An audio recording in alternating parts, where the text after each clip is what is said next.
Дуулал 48 дугаар бүлэг 1-ээс 14 дугаар шүлэг. Эзэн бол авгаа бөгөөд бидний бурхныхоо болох түүний ариун ууландгуугаар маагдах болгоо.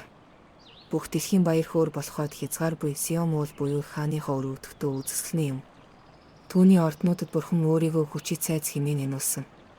Учир нь үз хаад цуглаж хамдаа явж өнгөрөв. Тэд үүнийг үзээд гайхаж байв. Тэд айсан бөгөөд өгшүүрийгээр зугав. Тэнд идүүмэн самунд төрж буй эмгэнх шиг өвчин шаналлалт авчээ. Дорны салхиартай таршишийн усан онгоцнуудыг хэмхичдэг. Түмэн цэргийн эзнийхоо бидний бурхныхоо бид сонссон шигээ харсан билээ. Бурхан үүнийг мөнхөд байгуулна. Сила. Бурхан бид таны сүмийн голд таны хайр инэрлийг бодсон. Бурхан таны нэр ямар байдаг шигтний магаалч газрын хязгааруудад ийн хүрдэг. Таны баруун муур зөв шударгаар дүүрнэ. Таны шүүлээс болж Сион уулыг баярлуулж өдгийн охтыг баясуулаач. Сионоор алхаж үүнийг ойрон яв, цамхгуудыг ноол. Түүний хэрмүүдийг унгаан бод, хойч үедээ дамжуулан ярихын улд үүний орднуудаар дамжин яв. Учир нь энэ бурхан бол мөнхийн мөнхөд бидний бурхан билээ. Тэр биднийг үхэн үхэл хөлөх болно.